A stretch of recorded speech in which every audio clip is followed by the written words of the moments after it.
So yeah, let's talk about these 11 different schools. I'm just going to go through them briefly, try and throw out some examples of famous people who might believe this school of libertarian thought, and then afterwards we can have just a nice casual chat and we can get fat. All right.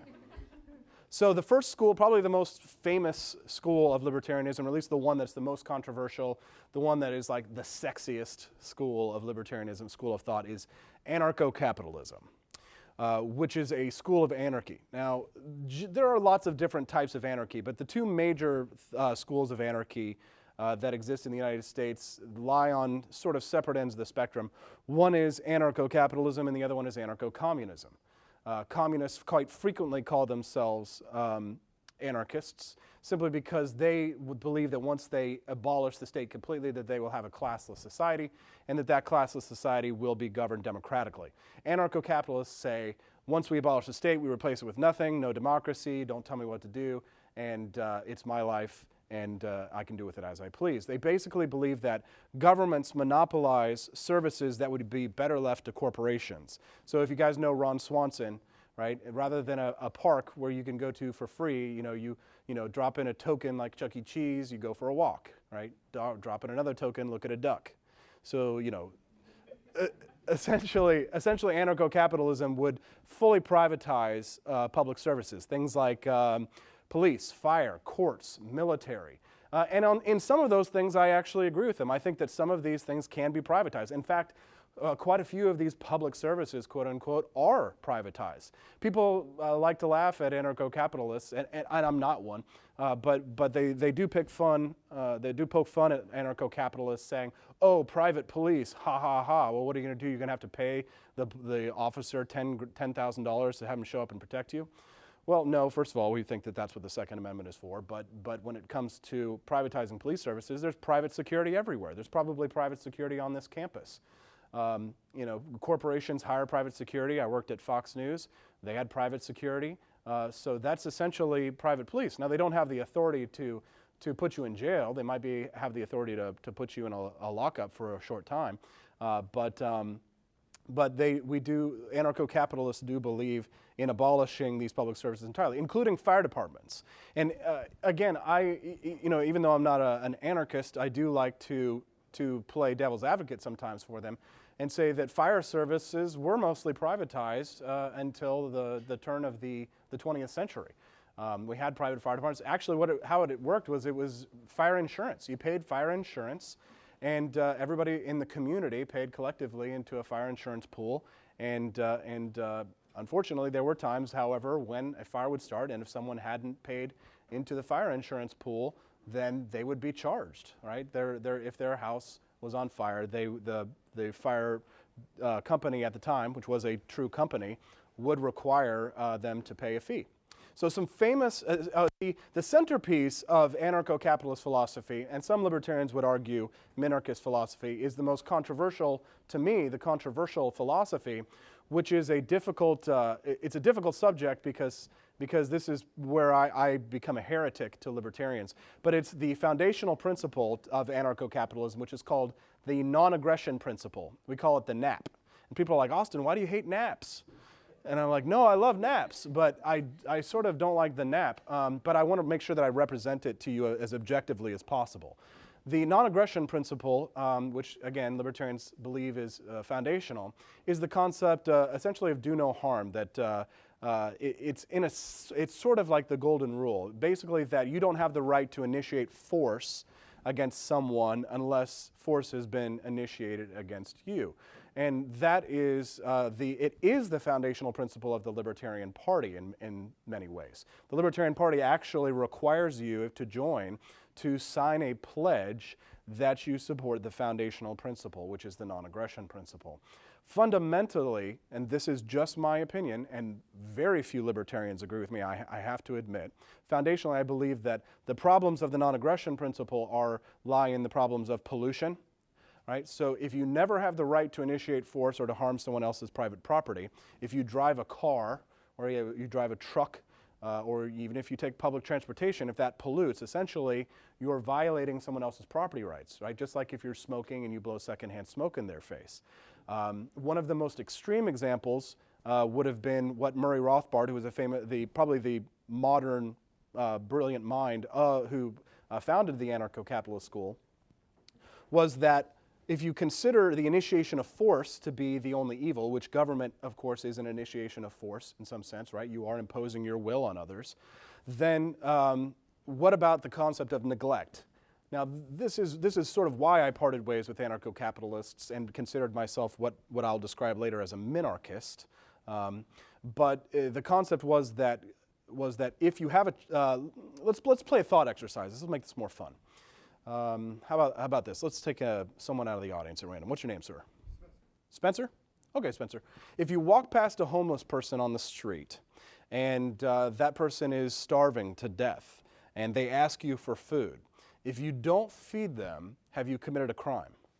No. Have you initiated force? No. Okay.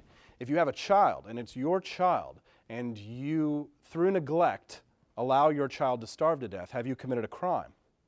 Yes. Have you initiated force? Law students always know it. We need more libertarian lawyers, damn it.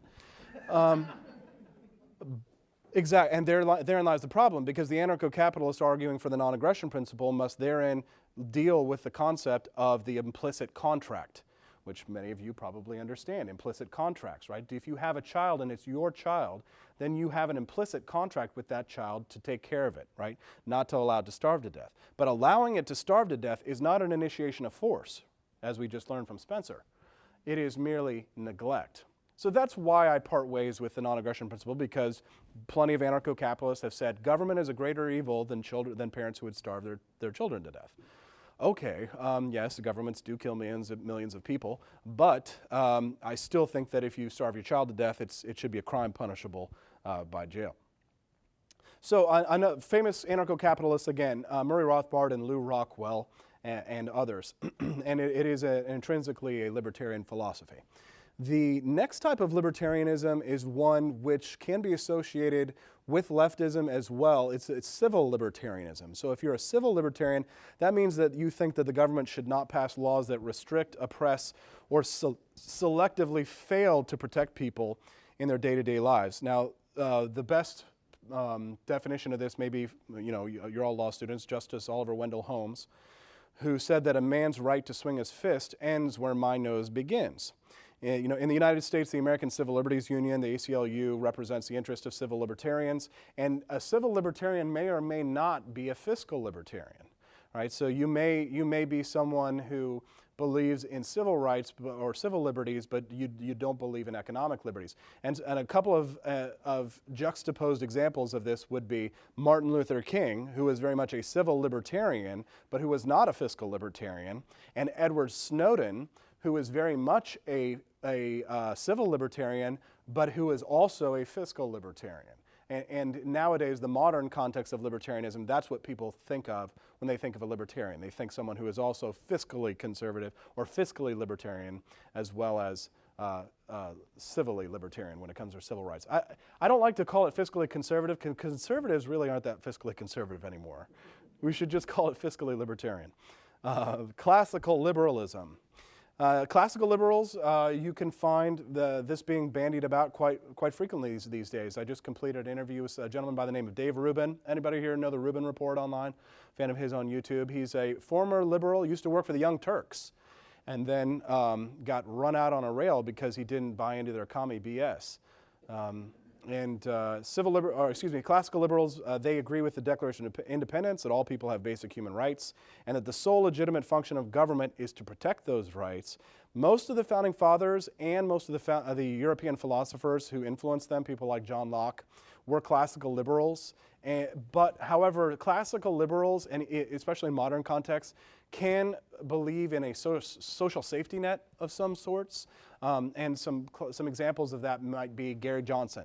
Or Friedrich Hayek, economist Friedrich Hayek, who did argue for some sort of a minimal social safety net. And yeah, so that would be a classical liberal. And within the classical liberal range on the political viewpoints would be what I would consider myself, which if you take classical liberal to its next step towards anarchy, but if you get off the train before you get to anarchy, you have the school of thought known as minarchy, a minarchist. Minarchist was a term which was actually coined as a pejorative.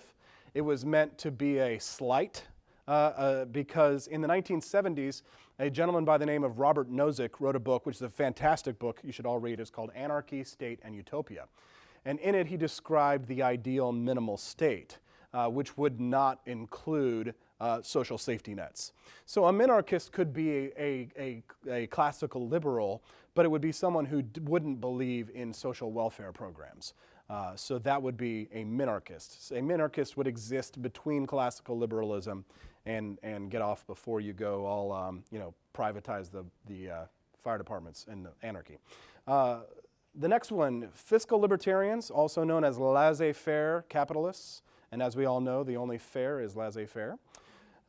They believe in free trade, low or non-existent taxes, and very minimal or non-existent corporate regulation. Most traditional Republicans are fiscal libertarians.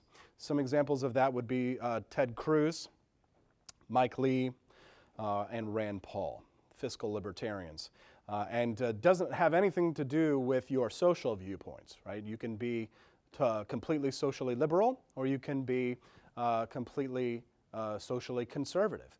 And that's really one of the beautiful things about libertarianism, because one of the problems that we had during the Johnson presidential campaign was that I think he mischaracterized libertarianism, in that he described libertarian as socially liberal and fiscally conservative, which is just not true.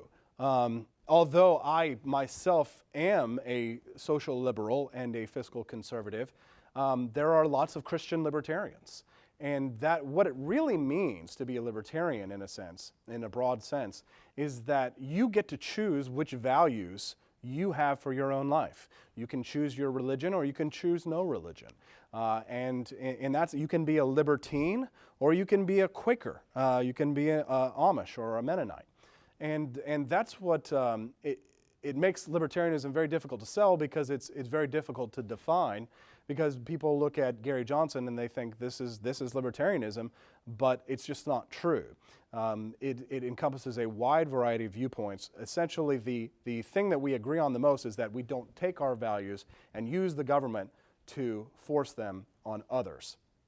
You know, you may choose to smoke, engage in dangerous behaviors, but as long as that doesn't impose a negative externality on others, then you could be a libertarian. I can say all day long whatever I think about religion, but it doesn't matter, because you wouldn't use I wouldn't use the government to enforce that belief, right? And alternatively, Ron Paul, who is very Christian, very, very devout Christian, doesn't use his religion as a means to force his own principles on others, right? We have libertines, we have transgender, polyamorous, genderqueer, LGBTQ, everything under the sun in the Libertarian Party. We had a fat, naked, dancing guy, and we had a transgender wearing a raincoat, a see-through raincoat on stage at the Libertarian Party.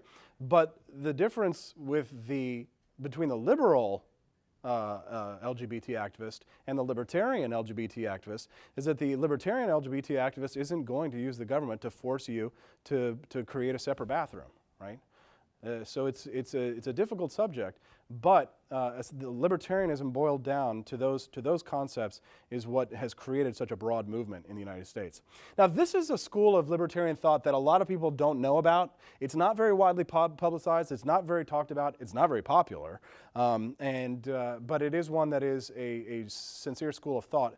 Some of you might have heard of Max Stirner. Sometimes can be someone who is associated with the school of Geolibertarianism.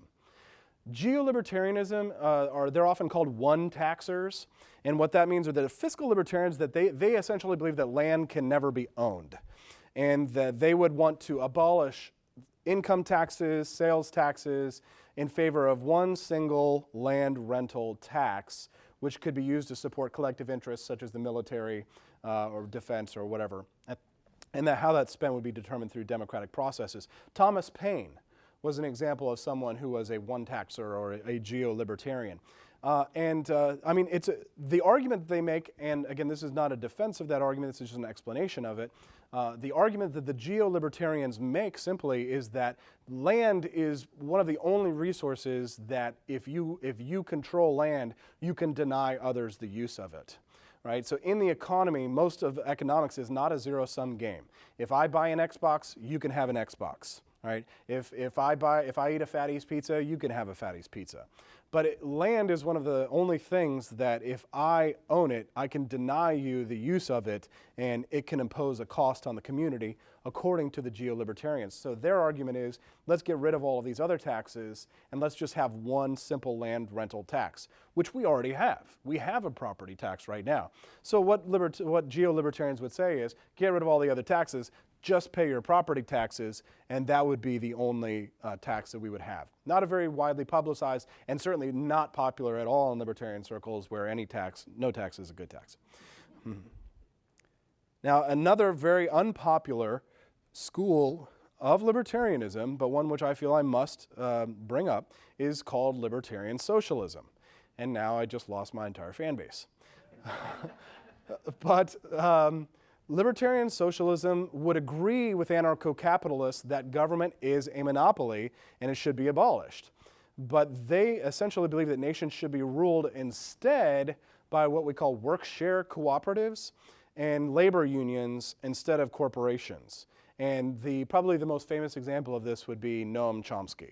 Noam Chomsky considers himself a libertarian socialist. The only problem is that, Noam Chomsky is just Trotsky waiting for a Stalin to come along, right? So the problem with people like Chomsky and people like Trotsky is that they're philosophers, and eventually they're going to get an ice pick in the head when they take over, and a strong man like Lenin or Stalin comes along, because once they centralize power into the hands of the state to abolish the state, then they've given over power to a strong man, and we get the conditions for tyranny. So I reject the school of libertarian socialism, Noam Chomsky, hell no, and we go back to the concepts of true libertarianism, in my opinion, which is the concepts of decentralization, right? Localism. And this is actually why I think that liberals should be more attracted to libertarianism, especially because we're always talking about buying local, eating local, buying at your local farmer's market. I mean, libertarianism, in a sense, would require that in certain ways, because local problems would be solved through local governance. The more intimate, the more personal, the more difficult a question that is posed, the more local it should be solved. And that was essentially the main concept when the Founding Fathers initiated the Articles of Confederation here in the United States. And then, of course, we had too many years of sweet, sweet freedom, and we needed a bigger government, because that's what happens. Right. Jefferson, the natural tendency is for government to grow and for liberty to shrink. Neo-libertarianism, another school of thought which will lose my entire fan base just by mentioning. Neo-libertarians are fiscal libertarians who support a strong military and believe that the U.S. government should use that military to overthrow dangerous and oppressive regimes. It is their emphasis on military intervention that distinguishes them from paleo-libertarians, which we'll get into in a moment, and gives them a reason to make common cause with neo-conservatives. So this is a school of libertarians who want total domestic libertarianism, but it's sort of like Carthaginian Europe. They have libertarianish policies domestically, but overseas we're like Genghis Khan. The idea is that yes, we can have freedom here, but since other countries don't accept our concept of democracy and liberty and freedom, we're going to bring it to them by the barrel of a gun. Now, if you are to play devil's advocate and to be objective and not be, just a full of yourself, philosopher that everything you say is right, consider this. I could use the antebellum South, or I could use an example in South Africa, or let's see, what would be a better example? We're in Georgia. I'm not using the South. Okay. Consider yourself a slave of a regime. Consider yourself let's assume that Assad did use chemical weapons against his own people. You're not going to care if the United States followed constitutional processes and bombed the hell out of the Syrian regime and stopped them from engaging in chemical weapons, using chemical weapons against its own people, you're not going to care about that. Now, we as Americans, we do have to care about that because that's our tax dollars, and that's our money, and that's our blood and treasure being used to fight these wars in the Middle East. But if you look at libertarianism from a universalist concept, right, we don't get our liberties because we're Americans, and we certainly don't get them from government. We get our rights because we're individual humans, and all humans are endowed with the same rights to life, liberty, and the pursuit of happiness. How that's adjudicated, how that's handled through a system of law is another question entirely. But from a philosophical perspective, it doesn't matter if you're a Syrian refugee or a blowhard American libertarian presidential candidate. You as a human being have the exact same intrinsic individual rights. So the neo-libertarian is arguing that in a borderless world, in a world where we look at no one based on color, skin, creed, nationality whatsoever, hell yes, bomb Assad and save those kids, because those kids also have the exact same right to life, liberty, and the pursuit of happiness. Now, as a constitutional libertarian and as a minarchist, I have a problem with this because I think that often the problem is that we have unintended consequences that people like neoconservatives like John Bolton, people like George Bush, John McCain, and Lindsey Graham, they don't foresee or they don't care. To them, they're a hammer and all the world's a nail. And so that's why I think we have so many problems with our foreign policy. But a neo-libertarian simply, they agree with anarcho-capitalists that we should live in a borderless world. And if we live in a if we push aside the concepts of borders, and we have this military, to them, let's play another thought experiment. It's like you have a gun, it was created by the U.S. military, paid for by the U.S. taxpayer. You have a bullet in that gun, again, paid for by the U.S. taxpayer. It's there. You can use it if you want, and you've got some Somali pirates who've kidnapped some friends of yours, and they're sailing around the Horn of Africa. Would you take the gun and shoot it and use it to save your friends? Yeah, but you just violated the non-aggression principle because you used stolen American taxpayers' money to fire a bullet without using constitutional due process and authority to save your friends. So essentially, neo-libertarians are operating on a grand scale of foreign policy in using those kinds of minuscule thought experiments. The problem is that when you start to expand those to international affairs, it can get quite messy. There are no famous neo-libertarians because they've all been driven into hiding and they dwell in just obscure Facebook groups. It's true. It's true. Even libertarians, like for the most part, they don't know what a neo-libertarian is. But if you come out as a neo-libertarian, they will violate your net. Libertarians will violate your net. They will. They will. There's no love for neo-libertarians in the neo-libertarian movement. Again, I'm not one. Okay, it's not an endorsement. It's just a definition. All right, Objectivism, another controversial school of thought. The Objectivist movement, founded by Russian-American novelist Ayn Rand, author of Atlas Shrugged and The Fountainhead, who incorporated fiscal libertarianism into a broader philosophy emphasizing rugged individualism and what she called the virtue of selfishness. Ooh, now if you're a liberal and a social democrat, then your hackles are raised and you're ready to go to war. But if you've never been introduced to the concepts of the virtue of selfishness, I highly recommend you read it. Just because oftentimes we get an emotional response to words like that when we think of selfishness, because really I think Adam Smith put it much better when he said that it is not from the benevolence of the butcher that we get our daily meal, but out of self-interest. You see, capitalism isn't really a selfish philosophy because, yes, it is in some sense based on self-interest, but before I can serve my own self-interests, I have to serve your self-interests, right? The guys at Fatty Pizza today had to serve us before they could be served. So objectivism takes the concept of selfishness to its logical conclusion, and she also derides the concept of altruism. I think that Friedrich Nietzsche was very much an objectivist before objectivism existed, right? He believed in the concept of hyper-individualism. Nothing more dangerous nowadays than to be a Nietzschean, a Randian, an objectivist, an individualist. Because, and this is this is Nietzsche's argument, but nowadays Christian virtues are the virtues of the United States. Those virtues are humility, servility, And Ayn Rand rejected, who was an atheist, rejected the Christian virtues of service for service's sake. And Nietzsche argued that, that we should, as individuals, should serve ourselves.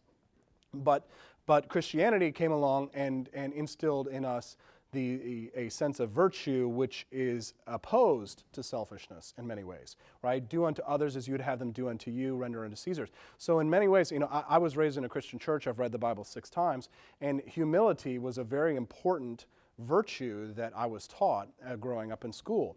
But this is not what Ayn Rand and Friedrich Nietzsche argued. They said, be proud of being a badass. Be proud of your own amazingness, right? What is one of the biggest things, the worst things that we call anyone? An arrogant douchebag, self-absorbed narcissist, which is amazing because in American culture nowadays we say, love yourself. You have to love yourself before you love others. But don't you dare love yourself in public. Don't you dare post that another selfie. Don't you dare, because you will be accused of being self-absorbed because you will be humble, or we will demand you be humble. We will destroy. In America, we destroy people who do not display appropriate humility.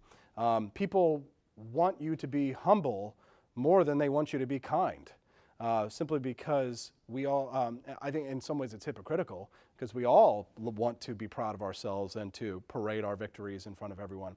But nowadays, the American public definitely does, in some sense, demand humility. I think that's changing, especially because of our current commander-in-chief. There's nothing humble about that man. And no, not at all. But that's what people's problem is with him. That's what a lot of people don't like about Donald Trump. They see him as a self-absorbed, narcissistic egotist. Well, Ayn Rand probably would have loved him. Friedrich Nietzsche would have saw Donald Trump as the Übermensch. The danger in that philosophy is that taking it to its extremes, which any philosophy taken to its extremes will end up with a gulag. But the problem with taking that philosophy to its extreme is that, again, a strong man will be given power eventually. And that's really the danger when it comes to, I believe, taking objectivism or Nietzschean or Randian philosophy to its moral extremes. Ayn Rand, a famous example. Yaron Brook is another popular objectivist. There's a gentleman, actually I had lunch with him in LA a few weeks ago, who popped up on my radar. And you guys are in law school, you probably don't watch a lot of television. Supernatural, maybe you saw The Big Lebowski, he was a minor character in it. Gentleman by the name of Mark Pellegrino. Look him up. He's an objectivist actor in Hollywood who's starting a new party called the American Capitalist Party. Fascinating gentleman, and we frequently go back and forth on Twitter. So check him out. He's an interesting new face on the political scene. And finally, the final school of libertarianism, then we can go into questions, is paleo-libertarianism. And there's also paleo-conservatism, but paleo-libertarians, they differ from neo-libertarians in that they are isolationists, mostly. They're not entirely isolationist. Some of them are non-interventionists, for the Ron Paul fans in there. I don't want to offend.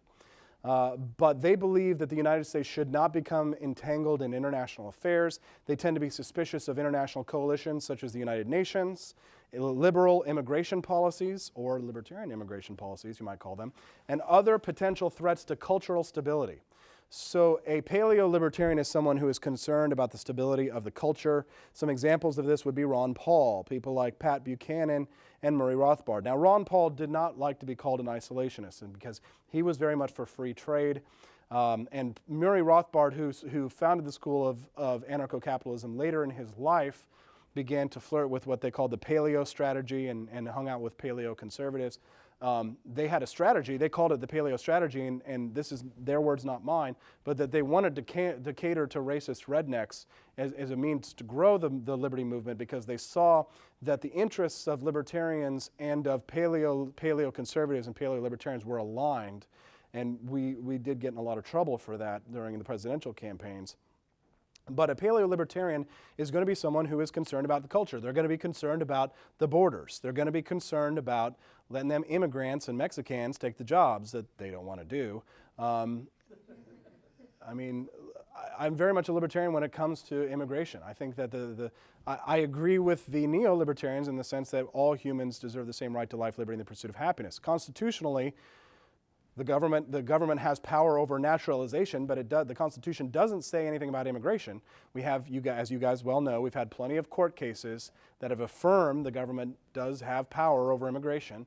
But from a philosophical perspective, I would like to see something more like an Ellis Island Protocol, which is, in my opinion, a better way of having immigration reform.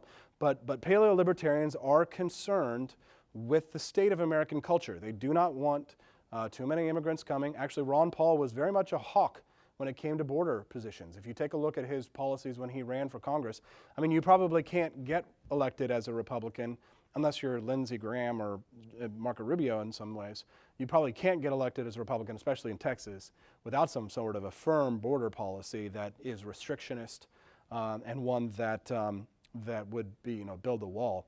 But a paleo-libertarian would be someone who they would generally have socially conservative values, although there are very few exceptions. So that is the 11 schools of libertarianism that I've identified for you all, ladies and gentlemen, and I'll be happy to take all your questions. Bing, bing, bong, bong, bing, bing, bing, bing, bing, bong, bing, bing, bong. And nobody builds walls better than me, believe me. Bing, bing, bong, bing, bong. I'm gonna bomb the shit out of them. We